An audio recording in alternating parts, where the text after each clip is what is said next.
Here is the Boston Harbor branded 42-inch spinner ceiling fan that is still under manufacture all these years later. This first surfaced, as far as I know, in the 2000s as the Hampton Bay Grayton. It was kind of an unusual transitionary model that was only run for, I think, a year or two. And I didn't realize that it was still under manufacture quite possibly all this time since then. This particular unit was dated February of 2025. This costs about $70 at cheapest. If you shop around at different retailers, you can find quite the variance in price. I think the highest price I saw was $97. I believe it is sold in the US and the Canada, hence the triple languages, English, Spanish, and the French. I think that's the same model number that we've been using. I'll post the same model number I've been using for these other videos in the description box, but according to this box, it is model CF-78133. And it does in fact look exactly like the picture, both on the box and on all the product listings on the website. This is a very basic economy grade fan. You have the stamped brackets, very thin. There's no decorative housing over the motor. This is a spinner style fan. You have bleached oak blades, reversible to plain white blades, single globe mushroom light on it, and 3 speeds in reverse. And the hardware is all brass, including the chain and all the screws. Down rod mount only. It comes with a 3 or 4 inch rod, typical ball and socket style mount. And despite being an economy product, this looks extremely nice. The finish on everything is reasonable. There's no noticeable defects. The paint's all good. It's really quite a pleasant surprise, both in aesthetics and quality. I'll put this back on the tripod now. It has become extremely difficult over the last 10 to 15 years to find a basic, non-spaceship looking, silver, bland, lifeless, characterless, monotonous piece of junk ceiling fan. The idea of just selling a basic, no frills, traditional style, simple ceiling fan has completely vanished from today's market. I had no idea that this Boston Harbor brand has been sitting there this whole time, selling this classic and a handful of others. So let's get this thing started up, and then we'll have a little more discussion. So we'll begin on the low. And yes, it is in fact very quiet. I have a second microphone right up there, so you should be able to hear any noise it makes. There is a motor hum when it first starts up on high. That hum becomes unnoticeable once it reaches full speed. I'm not sure if it goes down once the load is taken off the motor from startup, or if it just gets drowned out by the air noise. There is pretty much no noticeable motor hum on medium or low. We are testing this at 118.7 the volts. It's currently taking 0.22 amps of current and using only 12 watts of power with a power factor of 0.44. So the power factor is atrocious, but it's using very little electricity.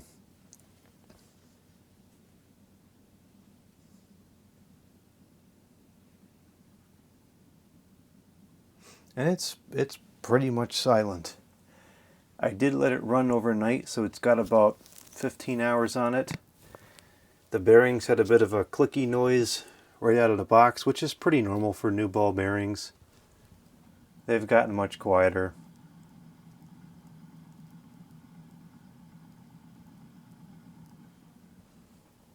From any reasonable distance away, you can barely hear it anymore. I suspect after a couple more days of operation, it'll become completely silent. So this thing, overall, is an extremely pleasant surprise to me. I was concerned this is going to be a cheap, complete piece of junk, and that couldn't be further from the truth. This is only rated for, according to the box, 2,381 CFM. And I think that that's actually a bit of an underestimate. This moves a significant amount of air for a basic 42-inch fan. It's not a Beacon Hill, it's not a Bayport, it's not in that territory, but I would say it's a little bit above average for a basic 42. It certainly outperforms the Littleton.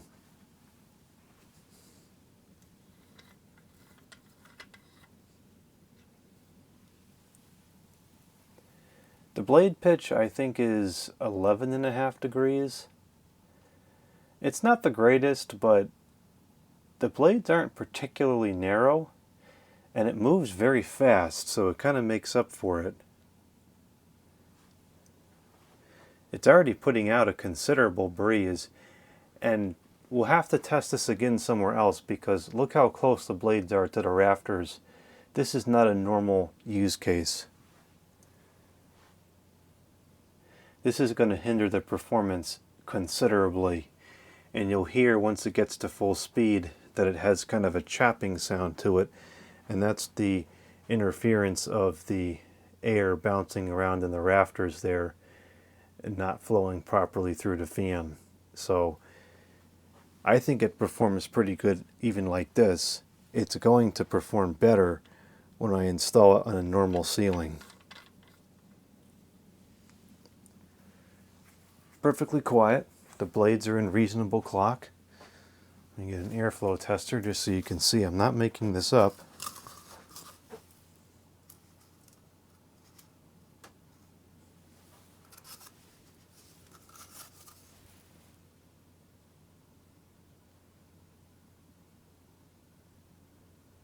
It is actually moving a decent amount of air. A lot of these cheaper ceiling fans on low are almost undetectable, but this is pushing plenty of air. It's running very fast. This is probably, let's see, it's hard to count because the blades are in pretty good clock.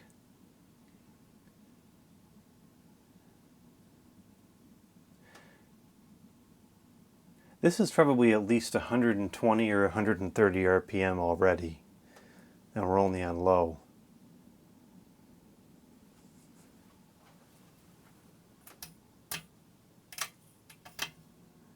There's that hum.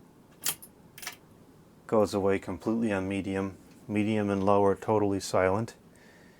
It is triple capacitor speed control, which is not the cheapest way to control speeds. So this is, pretty reasonable.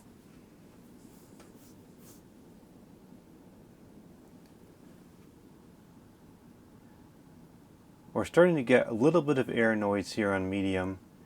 You can probably hear that chopping sound in the microphone, which, keep in mind, the microphone's about 10 inches from the blades. Normally your ear is not going to be 10 inches from the blades. That chopping sound will go away in a normal installation. That happens to every fan I test here. It's just a limitation of the height of the ceiling. I have to install it this way to be able to walk underneath it. It's pushing a pretty respectable amount of air, a lot more than I was expecting. And it's very quiet. This noise level is extremely reasonable.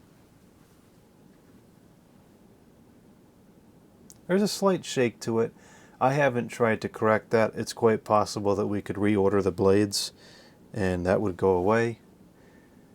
It's a minor enough shake that I don't even think it's worth playing with.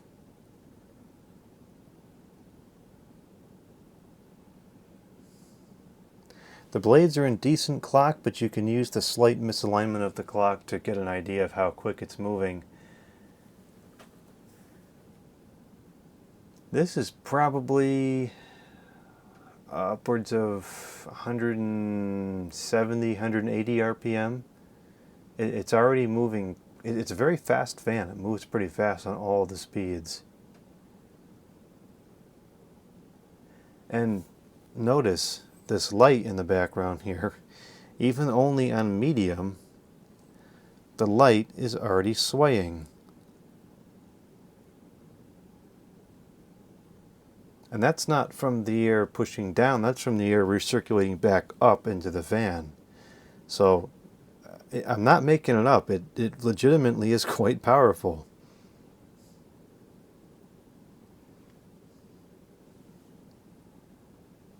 On medium, this is using, it's taking 0.3 the amps, 22.7 the watts, the power factor of 64, so the power factor's improved a little bit. But still, 22 watts is not a lot of power at all. So it's a very efficient little fan. I think it's only rated for 50 watts on high, or 55 watts, so it's not moving much power. But that's in terms of ceiling fans, that's a pretty respectable amount of power for a 42-inch fan. That's not a weak piece of junk motor.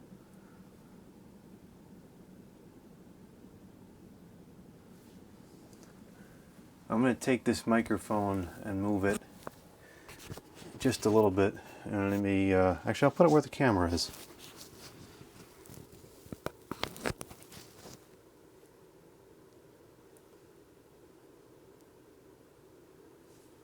This is, if I walk across the room here,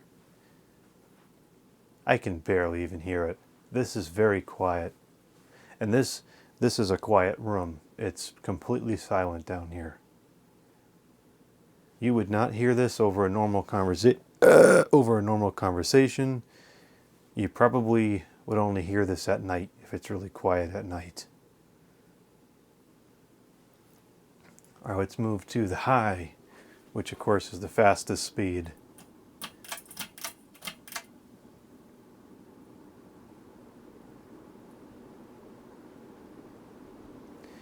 Yeah, there is a touch of motor hum on high. It's nothing that's beyond reason, but it is there.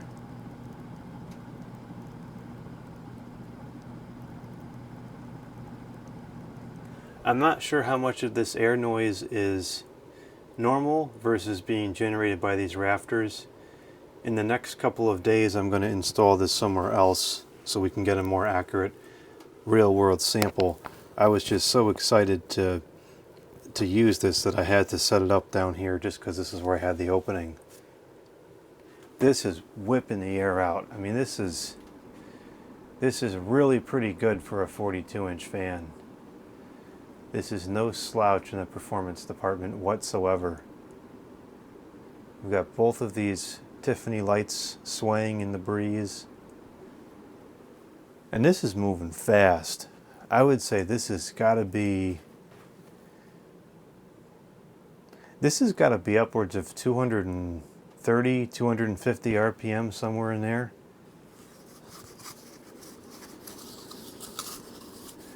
And it's pushing the air out pretty good. This doesn't work very well on ceiling fans, but you can see it's strong.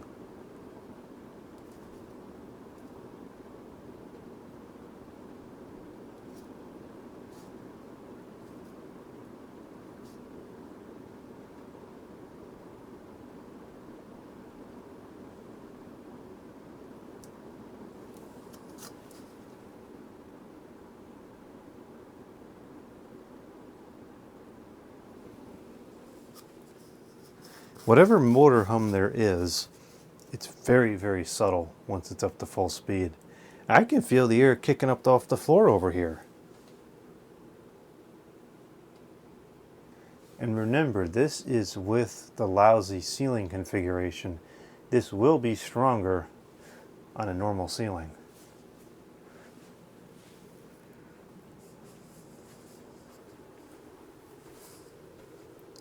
So in terms of performance, I would put this,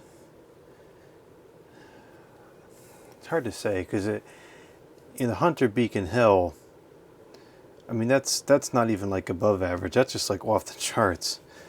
I would put this a little bit above average for a 42 inch. I think it's that good.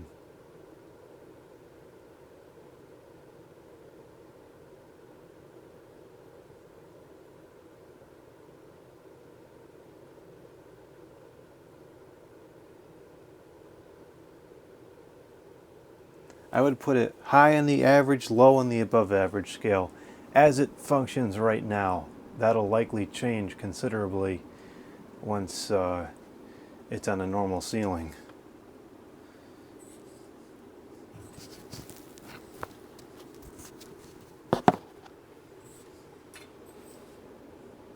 I'll just take this off the tripod for a minute. That'll make it a little bit easier.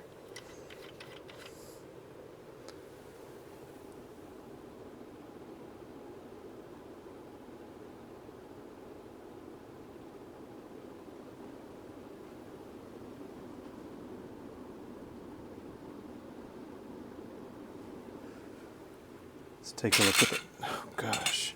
Let's take a look at the power information. 0.38 the amps, 45.7, 45.8 the watts, which is less than what it's rated for by about 10 watts. And it is power factor 99 now that it's on high. So only taking 45 watts, it uses very, very little power.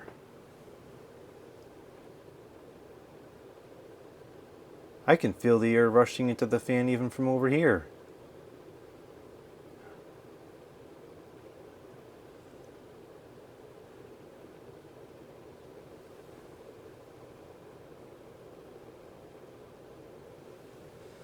I gotta show that with the airflow tester because I know people aren't going to believe that this is as good as it is. I can already tell this video is going to get a lot of stupid comments. I can just sense it brewing.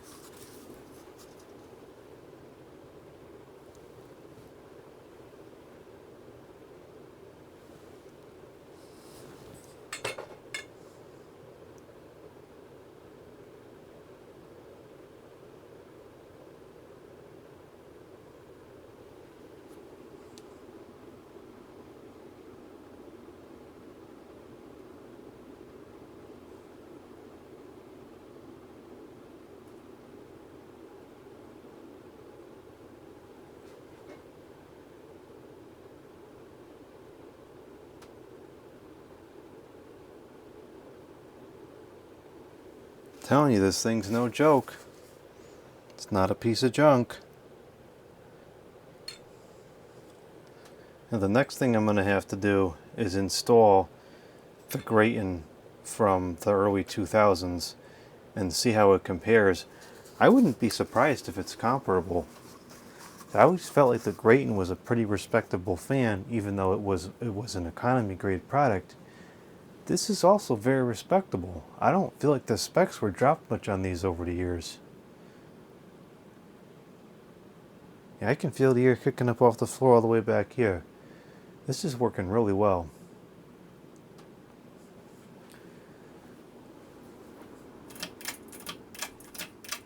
Alright, let's take a look at this light. So it's a DEL light. It claims to be 3000 Kelvin, and I kind of expected it to be somewhat tolerable because from my experience, and this is with other cheap economy grade fans I've tested as well, the garbage light bulbs that come with these things typically don't flicker very much, and this one is no exception.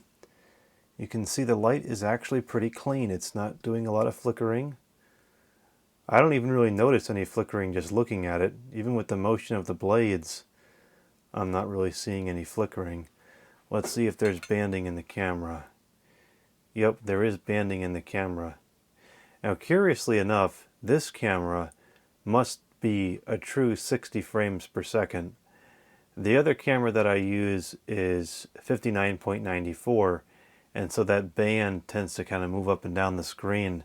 This must be 60 FPS right on the nose because the band is not really moving. Nothing to do with the fan, just an item of curiosity about the cameras. So let's grab the power information on the light bulb.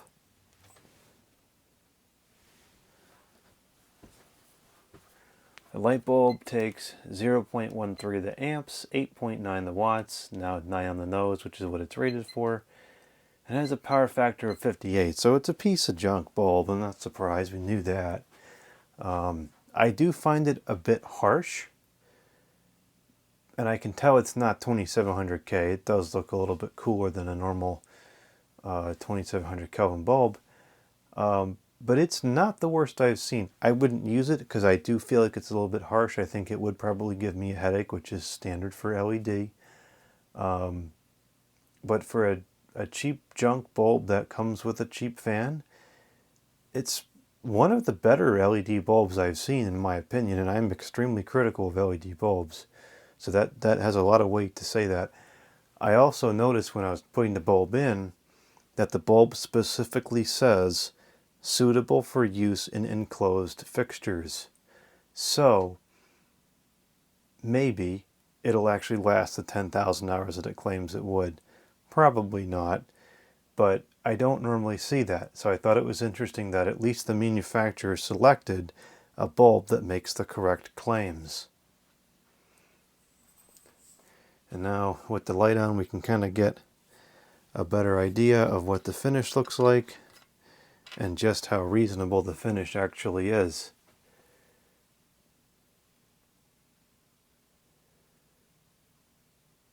That's a speck of dirt right there. It's not a paint flaw. I mean, look at the irons. The paint's perfect. That's pretty rare. They're all like that. They're all perfect. No chips on the blades anywhere.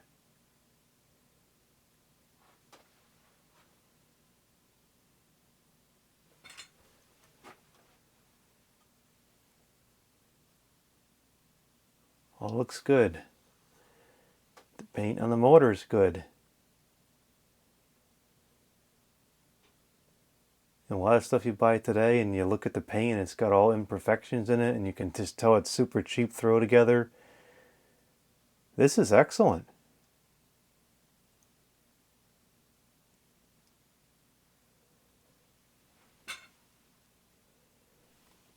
Canopy's in good shape. Everything about this is normal. I mean, not normal. There's no imperfections, which is not normal nowadays. One interesting thing I did notice is that the light chain is longer than the fan chain. Normally the fan chain is the one that's longer. And now with it off, you kind of can see the pitch on the blades is actually not bad. Now 11.5 doesn't sound like much, but what is the average, like 12 or so? It's not too shabby. There's a stinking wire in the way.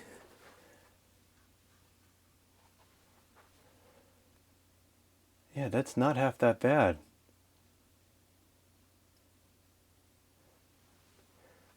Blades have nice rounded tips to them.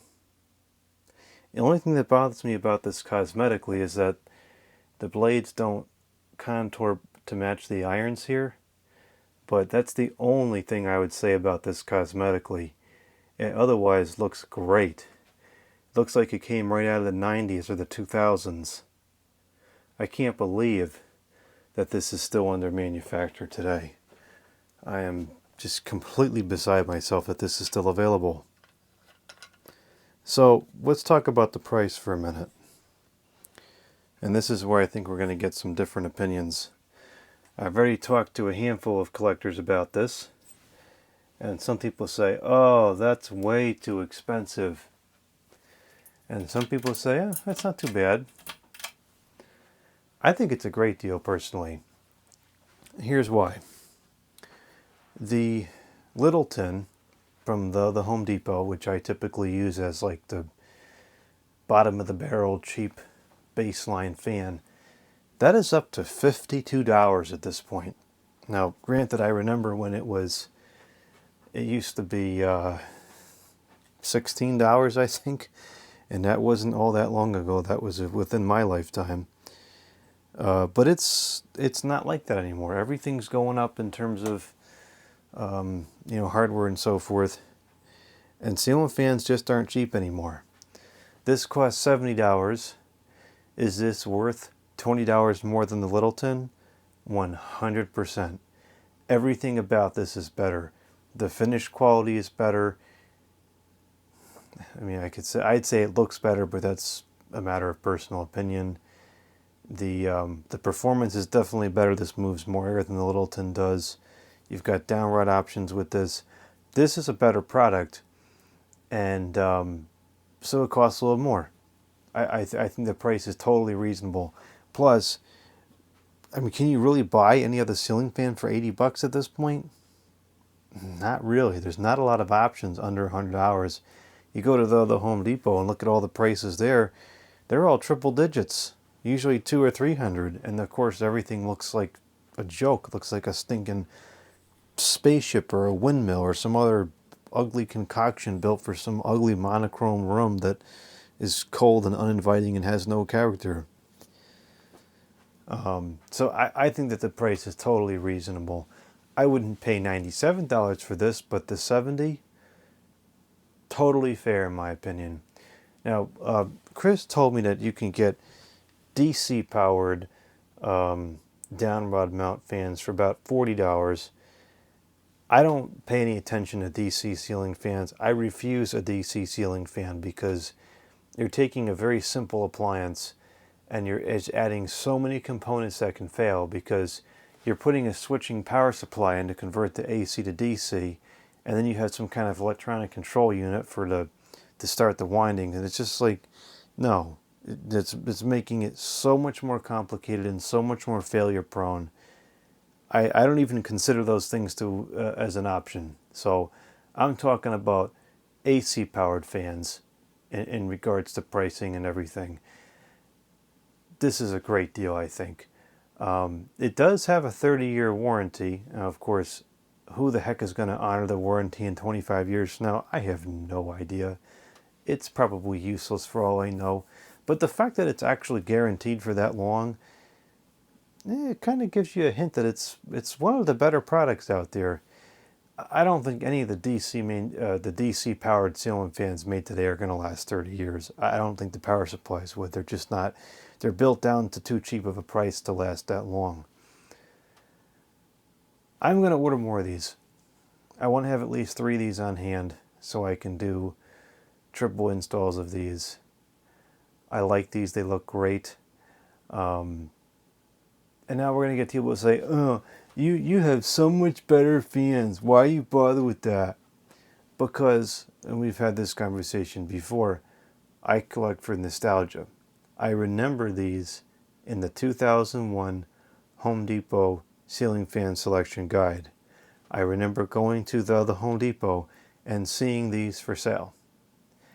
As far as nostalgia goes, this is it, and this is right on the money in that department. It's super nostalgic. I really like the style. It looks great. You can't buy anything else on the market today that looks as good as this. There are, as far as I know it, there are no other spinners still on the market. This type of fan, at least in the U.S. market, went out of fashion, 2 decades ago. This stuff has been long gone. And then here this is, still readily available. The concept that I could go to the store and, well, not the physical store, but go on the computer and just order as many of these as I want for whatever setup I have in mind is just, I haven't even gotten past that yet. That's just incredible to me. Because normally when you do a multi-install with old fans, it's very difficult to find more than one of the same. But you can buy as many of these as you want. So I am through the roof about this. I think this is fantastic. I am so glad that conversation came up about this brand, this Boston Harbor brand. Boston Harbor has a couple of other interesting models available that are also very traditional styled. I don't know if I'm going to order those. I don't have a lot of money right now, so probably not. These I'm willing to buy because I know I'll use them. I 100% will install these and use these upstairs. I like these so much. The other ones, you know, they're not spinners. I don't remember them. They're not nostalgic. They're nice. They're perfectly nice. They look great for something made today. I'm curious to know if they're as good quality-wise, but we'll see. Maybe I'll buy some, maybe not. Maybe somebody else can buy them and try them out. I'd definitely be interested in hearing the feedback. But anyways, until we order any more, here's this one, the spinner. This was definitely the most interesting to me of the ones that Boston Harbor has available. I think it was worth every single penny. This is not a nonsense, garbage, sponsored trash thing. This is, I just bought it with my own hard-earned money, and I think it's great. I think it was worth every penny, and I'm going back for more. And if you like these style fans, highly recommend it. I don't know how much longer this is going to be available. I hope it's under manufacture for decades to come, but I really can't imagine these sell very often, so I would get them now while you still can.